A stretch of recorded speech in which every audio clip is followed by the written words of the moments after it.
Go ahead. Thanks, Jen. You guys have had this task force since June. There was the executive order back in February. You've been talking about how the president's been on top of this for months, but it seemed to get a lot worse before it's gotten better. And often pointing to the pandemic as being a contributing factor. But we've been in the pandemic for a year and a half now. So why did it take until today to get these kinds of commitments that we're seeing from the various groups that are here with the president today? Well, I will say that we have had, maybe everybody wasn't here for this, but we have had the chairs of our supply chain task force in here at least twice to provide updates on the work that has been ongoing under this administration. One of those issues has certainly been ensuring that there aren't bottlenecks at ports, but there are a lot of other issues that we've been working to address in the global supply chain.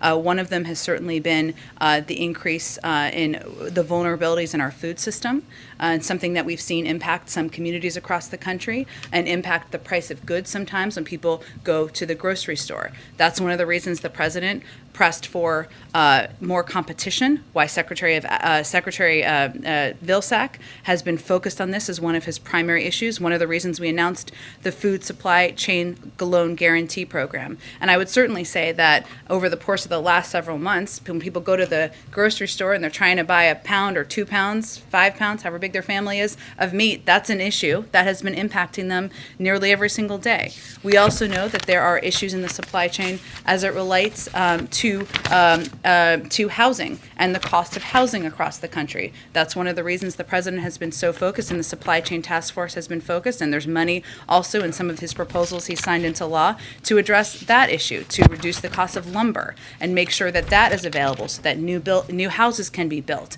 and we can address the housing shortage and address housing prices. So I would say for average people sitting at home, they're not focused just on the port. Of course they are. They're focused on getting their goods, but they're focused on the cost of goods. They're focused on how much meat costs. They're focused on what their checkbook looks like. And we've been working to address each of those issues in the supply chain from the beginning of this administration. The remedies you guys have come up with are going to take some time to actually have an impact. I mean, expediting commercial driver licenses for truck drivers, getting ports to 24/7 hours.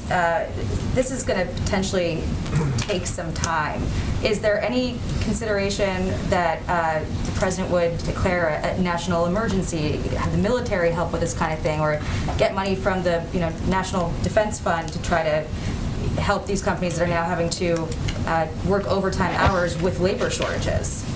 Well, we are continuing to press and look for ways that we can address the bottlenecks in the supply chain. And this is an important and vital step. We want to, of course, give the time to implement it, to your point, but we will continue to look for any additional steps we can take to ease the burden on families across the country. And then if the president has also pointed to this situation as a good reason to pass the bipartisan hard infrastructure bill, why then did he not push for a vote on that bill when he had a chance a couple of weeks ago so that this time could be truncated a little bit? Well, because you need the majority of people in Congress to vote for something in order to sign it into law.